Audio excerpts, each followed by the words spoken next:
Kuwa shida aka wa mahaifinka bayan ya rasu ka zama cikakken ɗa na gari. Na farko kai masa addu'a.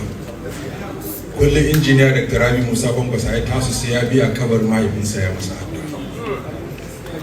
Na biyu kai masa sadaka jariya. Ya gina wannan masallaci da waccan makaranta da sunan mahaifinsa, Allah ya kai masa lada. Na uku ka ci gaba da sada zumunta da 'yan uwansa da danginsa, ka jawo su a jiki kamar yana da rai.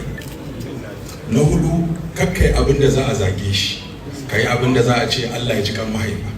Duk wanda ya gamu da shi cewa yake Allah ya ji kan mahaifanka, Allah ya ji kan mahaifanka, ka jawo musu abin da kaka.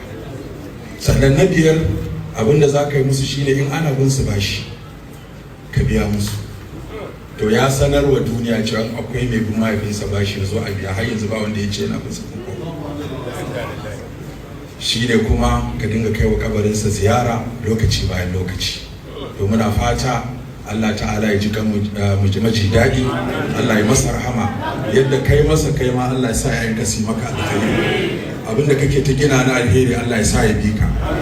Wannan gwamna da ka naɗa mana injiniya Abba Kabir Yusuf, Allah ya masa albarka, Allah ya gwamnatinsa albarka, Allah ya sa ya bi ka sau da kafa kuma ya ci gaba da aikin da kake. Na san gwagwarmayar da aka sha da malamai lokacin da aka ce an tsayar da Abba Kabir Yusuf, wasu kai tuma suka yi sama suka ce musu yadda ba.